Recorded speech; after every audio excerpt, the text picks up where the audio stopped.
Everyone, good afternoon. Anyone travel from out of Australia? No, so I guess I'm the only one who's sleepy right now with jet lag. Okay.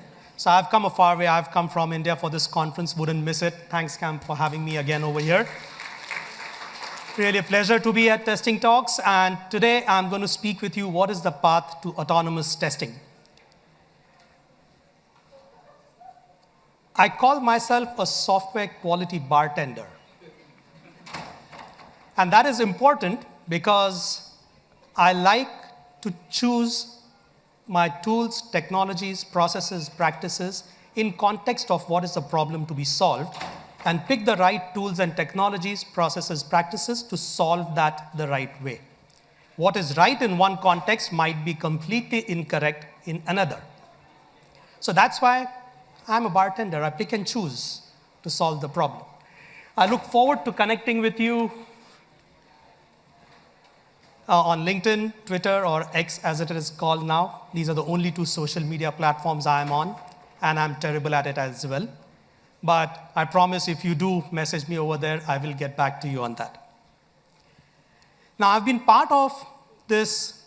I started in testing about 25 years ago. And very quickly, in 2 years or so, I gave up on testing. Because of one fundamental change that happened, an opportunity that came by me, and that was a role in customer support. That changed my complete mindset about what testing needs to be, and that changed my mindset to say, I'm not going to do testing anymore. I need to focus on quality. There's a huge difference. Anne-Marie spoke about that in the morning. Testing is not quality. There's a fundamental difference. And as quality, there are so many areas where you can influence, you can contribute to make the product quality better for the business, for the customer, and whoever is involved in that. So as part of that, I've done many different things. And as I started my speaking journey, this is way back in 2010. That was my first public speaking that I did. And I chose a fantastic topic as well. I directly started with, what is the future of testing? Very bold when I look at it in retrospect. But either you might be thinking, I'm going to say, damn, I was so wrong. But I'm pleasantly surprised myself that I was pretty spot on. We are on the same trajectory. And I'm going to take you back in the past about what I thought would be the future of testing and test automation, where we are now, and what is it that we can look forward in the future. Okay? How many of you have seen this movie, Minority Report? Ooh. Dare I call you guys old? I am. I didn't think anyone would remember this movie. But it actually was a transformational movie for me because this movie came out in 2002, and I was fascinated by it for some of the technological aspects that was portrayed in this movie. Here's a quick, small clip about what that movie is about.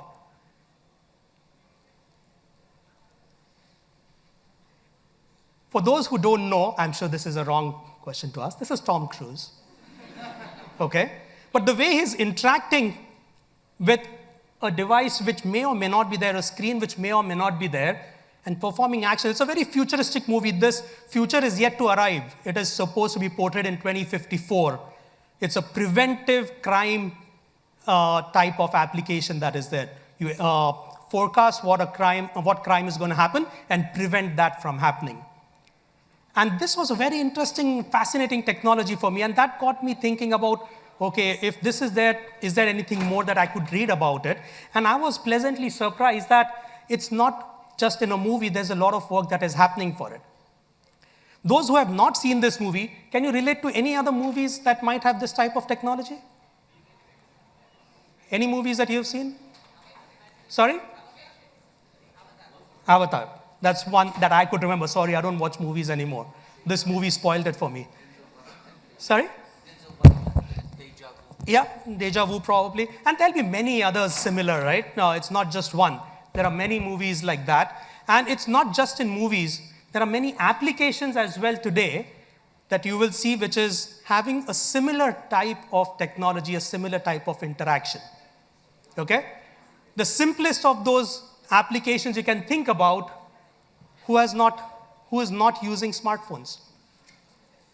The first time my sister-in-law got me a smartphone, I said, why is that? The screen is going to go bad quickly. I don't want to use it anymore. I don't want to use it. And boy, was I wrong. Okay? Along with that, it's not just interacting on the screen. It is multiple actions happening at the same time as well. That again became very fascinating for me. But this is not where it just ends. This was just the beginning. There are so many different types of interactive devices, interactive applications that you can have, whether it is for shopping or in oil and gas industry or various other specialized industries where they are using this type of technology day in, day out, and not today, but since some time in the past. Okay? Autonomous in cars. Who has not heard about it or not used it? In fact, if anyone is using a relatively recent car, would have a touch panel in the car with gestures also enabled in it. It's not just touch panels, but also gestures. Change the volume, change the music, whatever else that might be there. It's not just restricted to that, it's autonomous driving as well. And that we know is a reality, at least in some countries, some cities where it is feasible. Would never work in India, I still need to be proven wrong on that. And probably in other places across the world as well, not just about India, right? It is very contextual to what applications can be used where. Now, do you know what this type of technology is called though? At least when the research started, when the development of this type of technology started. Anyone knows about it? It's called a spatial operating environment. At least that's what John Underkoffler, he called it. That was the research that he was doing along with folks at MIT. Now, he is one of the brains behind what we see in Minority Report. And in Minority Report, along with Steven Spielberg and a lot of brilliant people over there, they actually wanted to use a technology that was in research, in development, to portray it in the movies as well. So there's a lot of work done to make the movie happen, what we see as technology today as well. And that is very amazing. In fact, there's this TED Talk. I highly recommend you see that. It's so brilliant. It's a very not a very big talk, but here's a small clip out of that. Okay, the audio. Input and output spaces are co-located. It's a strangely simple, again, idea. Right? When you use a mouse, your hand is down here on the mouse pad. It's not even the same plane as what you're talking about. The pixels are up on the display. So here was a room in which all the walls, floors, ceilings, pets, potted plants, whatever was in there, was capable not only of display, but of sensing as well. And that means input and output are in the same space. This little design experiment that was a small office here knew a few other tricks as well. If you presented it with a chessboard, it tried to figure out what you might mean by that. And if there was nothing for them to do, the chess pieces eventually got bored and hopped away. And Alex was preparing a little sort of obscure indie art house film called Minority Report for Steven Spielberg, and invited us to come out from MIT and design the interfaces that would appear in that film. And the result is sort of gratifyingly perpetual. People still reference those sequences in Minority Report when they talk about new UI design. One thing that three-dimensional interactions and the general idea of imbuing computation with space affords you is a final destruction of that unfortunate one-to-one pairing between human beings and computers. That's the old way, that's the old mantra, right? One machine, one human, one mouse, one screen. That doesn't really cut it anymore. So in the real world, we have people who collaborate, we have people who have to work together, and we have many different displays, and we might want to look at these various images. We might want to ask for some help.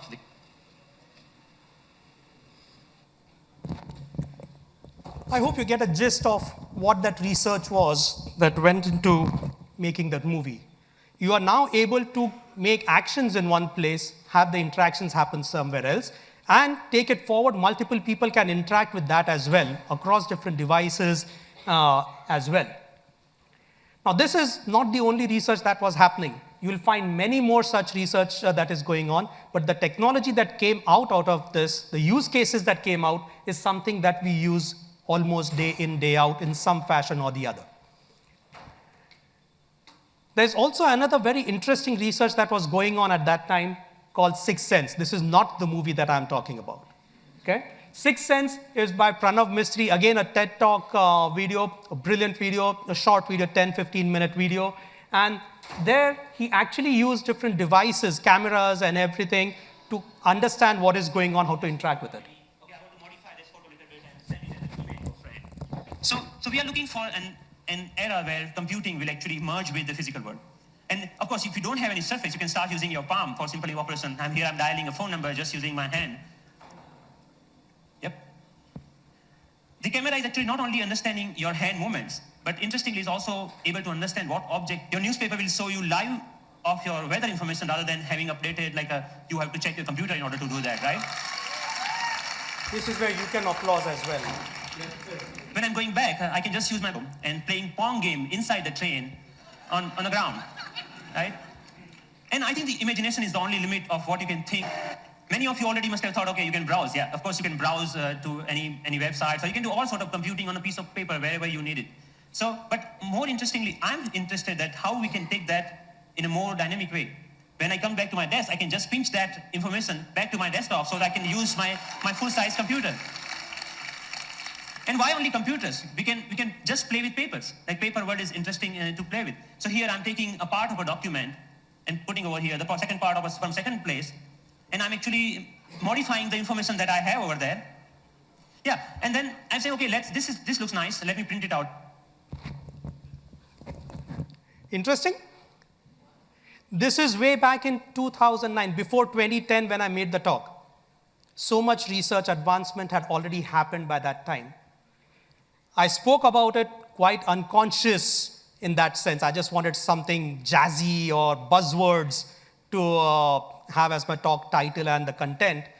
But little did I know how that would actually be changing the industry from an application perspective, from a consumer interaction perspective. I've also blogged about this. It's available if anyone is interested to read. But this is what was way back in time. In 2010, this is what we understood. What is the reality today? And you are probably more aware of various different applications, use cases today than what was possible back then. Gesture control interfaces is a norm. There are various different types of gestures, interactions that can happen, and this is there in day-to-day life that we'll be able to interact with and use. This is another research. This is just 4 years ago, very recent for that matter. But this has real applications. It is possible to use that today in various ways or the other. Okay? This is also the age of robots. We see so many restaurants in Australia having meals served by robots. Right? Have you visited one of those? Anyone who hasn't? You should. There are a couple of places in CBD itself where you can go. It's really fascinating. First time I went there, I forgot what I had ordered, what is my table number. I just kept looking at the robots. Okay? But it is also possible, I have seen clips and videos, I have not been to such events or conferences, where there are robots who are interacting with people on the floor, networking, providing information over there, and they're moving around, helping people. In hospitality industry, there's a lot of places where robots are becoming very prevalent. And that is not the only thing. There'll be many more such use cases. But enough about that. What is the future? Future, again, we are aware, we are more connected. What is happening? Who has not heard about Optimus, what was announced by Elon Musk a couple of years ago, and also I think there was some recent announcement. The robo-taxi, that's another interesting one. We had selfless driving, autonomous driving, but now we've got something even more advanced that is coming up. You might be thinking, why are we talking about all of this? Might be fascinating, but how is it related to testing talks? How is it related to testing? We are here to talk about testing and test automation. But let's be real. We are here to talk about test automation. Correct? Let's be really real. We are here to talk about AI in test automation. Without AI, we will not go to any talk these days. That's a reality, and the reality is not just a buzzword. It is a reality that is going to help us get better. Now, how does all this past really bring us to what matters from a test automation perspective? and quality perspective of your applications. For doing this, let's very quickly recap how our test automation frameworks have evolved.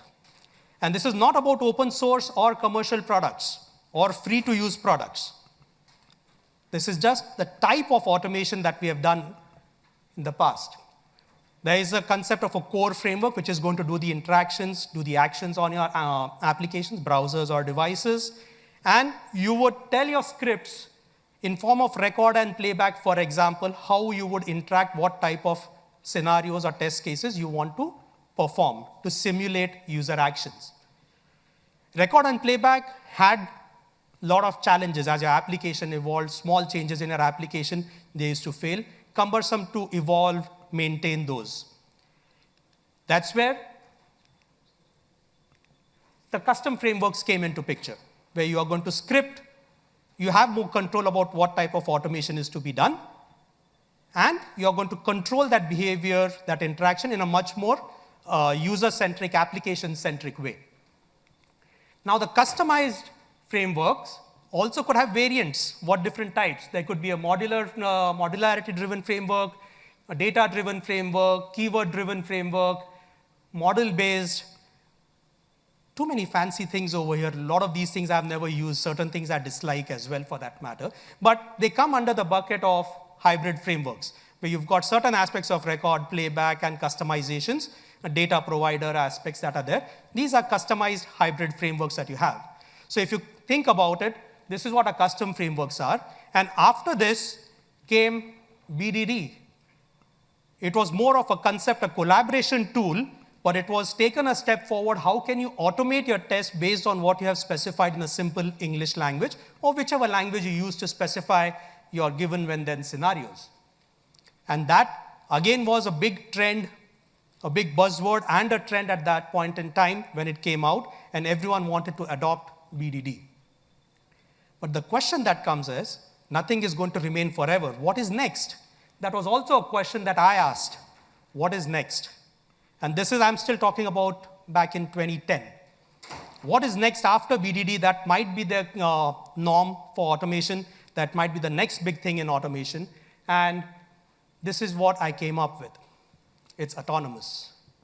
I, of course, called it something else at that time, but I'll take you through that journey as well. And I'll tell you why what I told you so is we are still on track. Okay? So autonomous. Autonomous in the world of AI, or because of AI, autonomous is becoming a reality. And how can it help test automation? I chose to call it UDD, the future of test automation. The next thing is UDD. What is UDD? It's UI-driven test development. It's not your UI automation. There's a difference. It's UI-driven test development. And now maybe you're starting to think maybe there is a connection with why all the movies and the clips that we saw earlier, why is that related to our automation? Why is it related to our talk? It is UI-driven. Okay?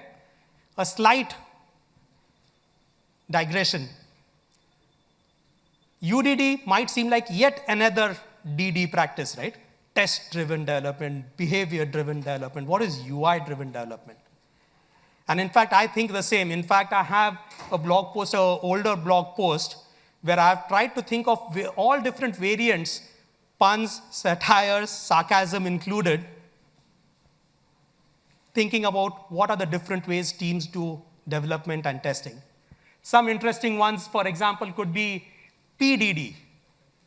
Do you know what is PDD? Punishment-driven development. Okay? There are various others. Feel free to browse through and contribute to it. Send me a comment what other types of driven developments you've seen. But let's get back. Okay? What is the path to autonomous testing? We've seen the evolution. We've been on that journey ourselves. But what is the path to autonomous? Are we there yet? What is remaining? What's next around it?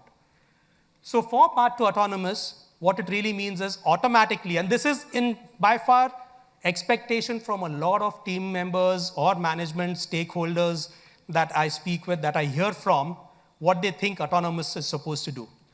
They want it to automatically create test cases, and not just create, automate it as well, based on whatever requirements might be there or whatever the application might be there. How many of us think just looking at an application, the test should be auto-generated? No one? Oh, a few. Okay, great. Expectation is not bad. Okay? It is setting us in the direction where we eventually need to be. That is one. It's not just identification of those test cases and scenarios, you also want to automate them in the best possible way. You also want to take decisions on those results, right? There is no point in automating the test, running the test, if you cannot take decisions on it. And most importantly, you want insights into what is the quality of your application, not what is the status of your test automation.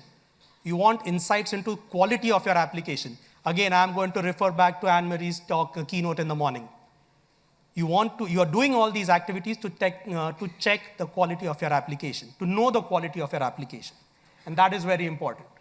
So, UDD, how can it help us get to that stage of what is required from autonomous? What is our expectation from autonomous? By the way, does anyone else have any other expectations from autonomous? What you think automation is going to be in the future? A few people at least raise hands. What else do you have in mind when you think about autonomous? Self-healing. Self-healing, okay. What else? You mean self-healing of locators and stuff like that, right? No, if the test fails, we trace a defect fails. But once fixed and it reruns, it kind of identifies single kind of flag that's Okay. Okay. So when a test fails, do RCA, do debugging of that, and verify if it has been fixed correctly or not. Why not fix the code as well? That's the next step, right? That is the next step. Yes, and that's another step in the automation. The automation process is when you use AI to generate the test case for you from a base test case, and they can explore all your websites, Yeah. read the documents. Yeah. Automatically identify the test cases and scenarios. Yeah. Yeah. Anything else? Auto version updates. Auto version updates of what? Any tools that we use, like Selenium, new version updates coming out. So the libraries that you're using, okay? What about the operating systems? What about the product version updates as well? Right? Don't restrict yourself. We are thinking future. You have to think North Star. Set the good North Star. Then you can take steps toward achieving it. Yes, Eric? Writing tests in an abstract meta language that as new technology comes along, you write a compiler to build the test in that language. Yeah? So write tests in abstract language, but if autonomous is going to generate those tests for you, you don't probably need to write it as well, right? Well, yes, but it's good to have a database of record. Sure. To reach the test. Yeah? Okay. So you're right. This is where autonomous is heading towards. I agree with what you are saying. Some of you are thinking small. I think you still need to think much more larger picture over here. Okay? So in autonomous, first, you need to understand what is the test automation lifecycle. You are speaking the right things, but if you break it down into the specific components, what goes into an automated test, then we'll be able to think about what autonomous should be able to achieve as well. You get a better picture about what is required. So in a test automation lifecycle, typically you've got different phases. Design. Design is basically you know what your test cases or scenarios are, right? That is the first part. If I know what is to be tested, then I'll figure out if it can or should be automated, and then I'll get into the path of automating itself. So design, have a good test automation backlog. Next is implement the test. How do you automate that test case or test scenario? And it's not just automate, your product is going to evolve. How do you update your automated tests as well along with that to keep it relevant? Once you implement the test, a test without assertions is of no use. Do you have the right types of validations in place? How do you ensure validations are happening over there? Once implementation and validations are done, you have to run those tests as well and run it across all different browsers, devices, different versions of the browsers, devices that might be required. And this is where self-healing also comes across, and self-healing from a locator perspective, because whatever said and done, automation relies on identification of elements or properties of the elements and accordingly interact with it. The technologies would be different. Selenium would use locators, XPath, CSS, whatever. Other tools might have different ways of identification of those elements, and that is fine. but how do you self-feel that if anything changes in your application? And of course, you need to keep repeating this as well. And last is about taking decisions on the results. This is a typical test automation lifecycle, and it repeats because feedback from your execution and RCA is going to keep repeating as well. Now, coming back to autonomous, coming back to UDD of sorts, what are the features, capabilities that are required to enable getting to that autonomous stage? For this, we'll start with the authoring side of it. How do you author the test? What are the capabilities required? The first thing that you would need is discovery. How do you discover these tests and the test scenarios that are relevant to your application? How do you create and update the test? How do you add the right validations? And can it support your exploratory testing needs as well? Because whatever said and done, exploratory testing is going to be required. It is never going to go. It is a very essential aspect. And you could call it risk-based or whatever different techniques, that's fine. But what is not automated, what cannot be automated, you need to perform that manually. And of course, it needs to support all different types of validations, all different types of interactions for testing, whether it is from the UI, UX perspective, APIs, contracts, and various other factors as well that might be relevant to your applications. Next thing is about execution. How do you scale and repeat these tests? How can your tests be resilient to different versions of your browsers? As the browser versions change, for example, right? How do you make sure it is going to repeat? How can you run your tests against an internal application which is not yet gone to production, as well as test in production if that is required? You need to be able to support that as well. From a reporting perspective, you need to think about the insights, the quality insights that you can infer from your automated tests. And from that, can you understand any trends out of it? Can you infer any trends from those data, from that data? Can you detect and identify risks of what is going to happen based on the current quality of the product? And last is from a debugging perspective, because this is where maintenance is going to be a very important part. You have to do root cause analysis. You have to have the relevant artifacts, because in complex environments, a test might pass once, fail the other time, and vice versa, intermittent failures. How can you capture all the relevant artifacts as quickly as you can when the test is running, so it prevents you, you do not need to run the same test again, just trying to figure out what went wrong. Now, if these are the high-level features and capabilities, let's go in a little bit more deeper about what does it mean. This needs to be language agnostic.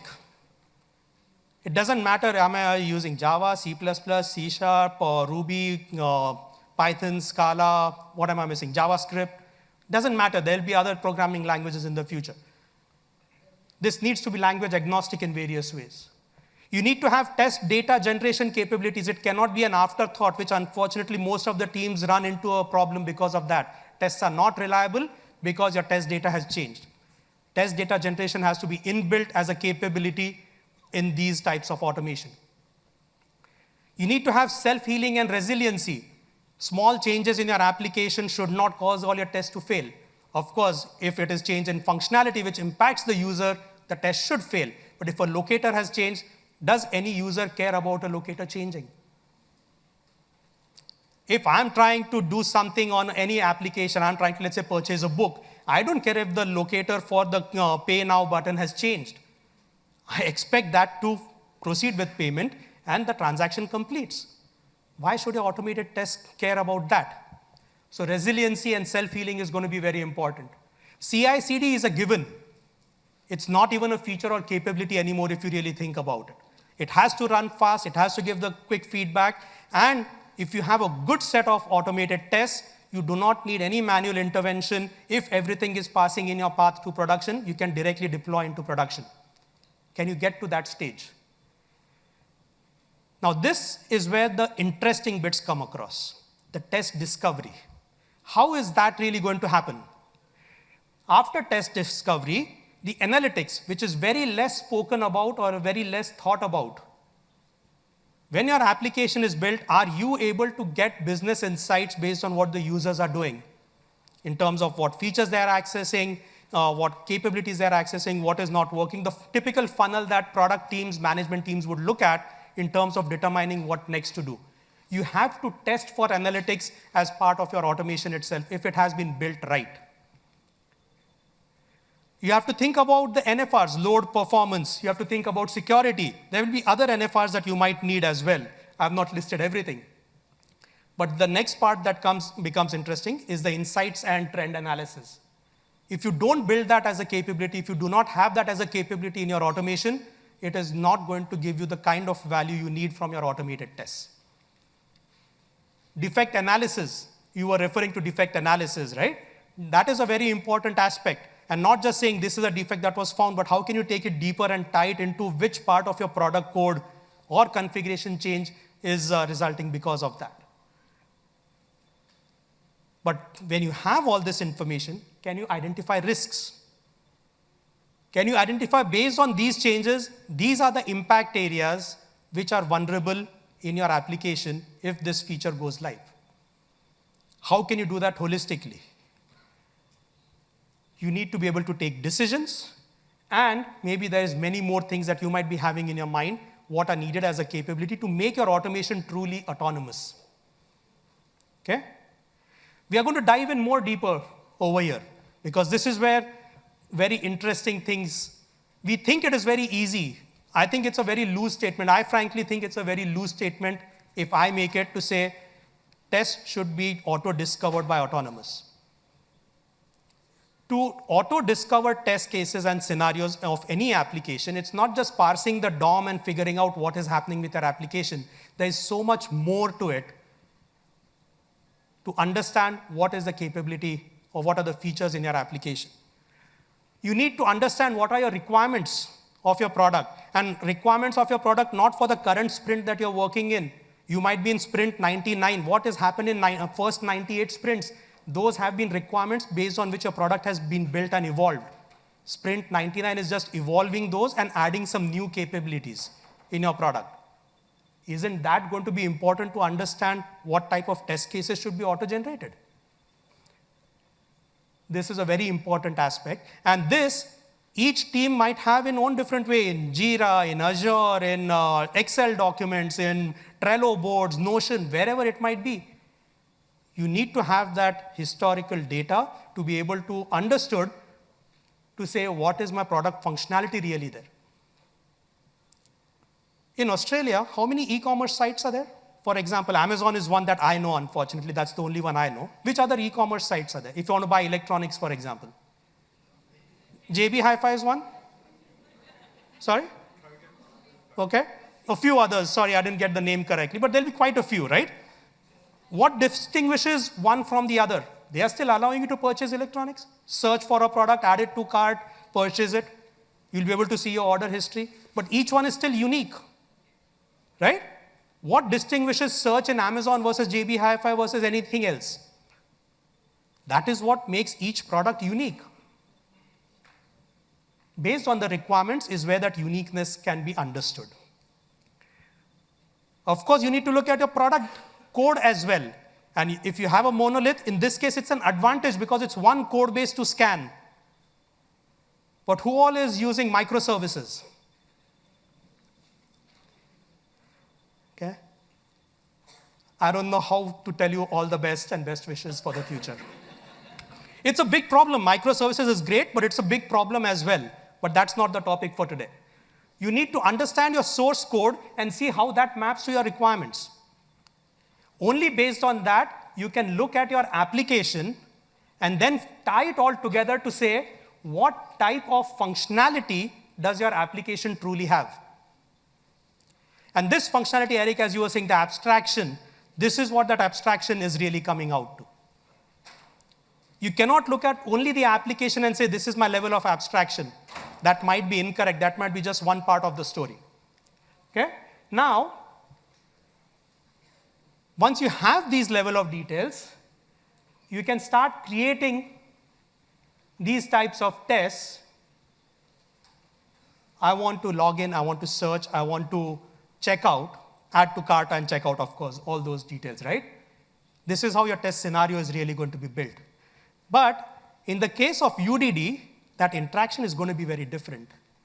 We've got Tom Cruise who's going to come and help automate for you, You look at a screen, you look at all these components, the abstract data that you have in terms of functionality, and you're going to say, this is where the human mind is still important. What can I do? I can say login, I can say search, I can say add to cart, but I change my mind. I'm going to let the product be in my cart. I'm going to pick up another browser. I'm going to log in from there. I want to see the same product over there. No tool can come up with those types of scenarios the way humans can, because all our automation is related specifically to that context of your application. Okay? And to top it off, you have to think about personas. You have to think about multi-user interactions, multi-device interactions, multi-platform interactions. How is that really going to affect your test automation? This is not a straightforward problem to solve. Yes, we would still like to have test cases, test scenarios being auto-generated. But sorry, we are still a far way away from that, because this is a very complex problem to solve for any team. Okay?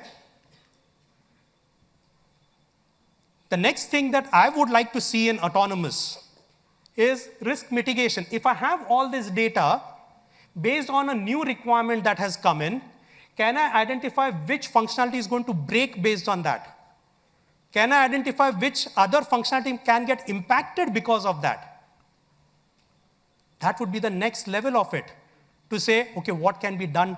What is the impact of this change? It's not about fixing a defect in code directly, right? It's even before that. I get a requirement, can I identify which are the pain points, the challenges, or the breaking changes that it is going to cause? That is going to be very important. Now, UDD is not UI-driven development. The test pyramid is still very, very relevant, because you want to get fast feedback, you want to isolate the changes, you want the test to be reliable, and you want to decrease the cost as well.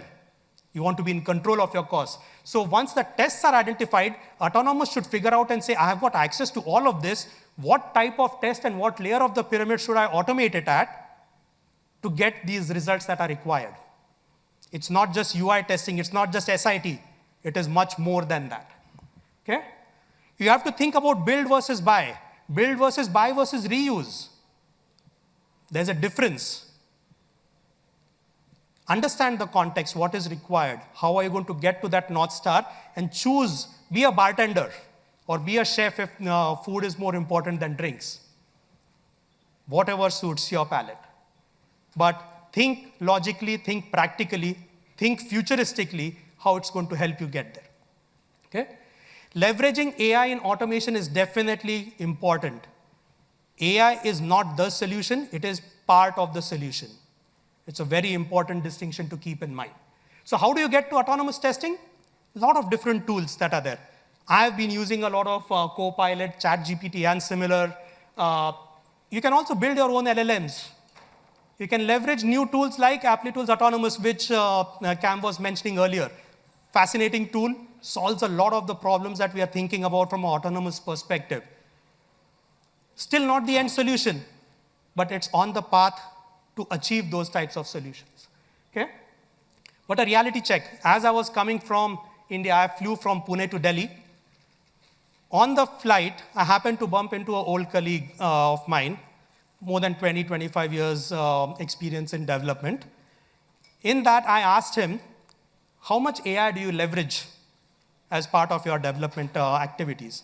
He says, I use tools similar to what I use for test automation, Copilot, ChatGPT, and so on. He says, the core business logic is what I need to write, because that is what distinguishes my service from someone else, my application from someone else. So if that is the case, if creating product code, you still cannot rely on AI to write your product code, why are you relying on AI to do your testing for you? Use it as a part of the solution. It's not the solution. So to summarize, just one more minute, Cam. AI is, I'm scared, a tall guy standing behind me. Sorry, just 1 minute.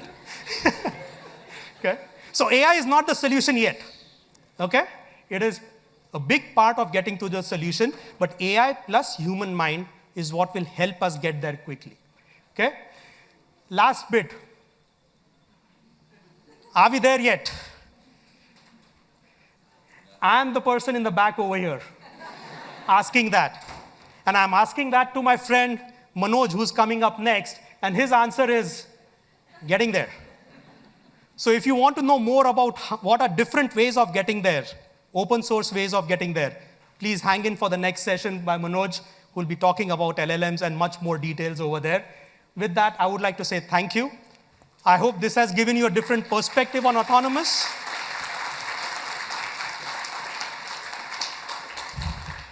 Thank you for the gift, Cam. Okay. Shoot, I've forgotten all the excitement, what question I asked. Okay. What is the most challenging thing for autonomous today? I get to keep it. Oh, shoot. Sorry? Wrong answer, but I can still give it to you. No? Sorry? Vision? No? No. I'll give it to the first person who said. The answer is test discovery, because that's what we expect autonomous to be doing, or to create test cases automatically, right? That is the first thing when it comes to autonomous, what we think of. And sorry, none of you gave the right answer. You can split it up with everyone. Thank you, everyone. I'll be around if you want to chat more about this.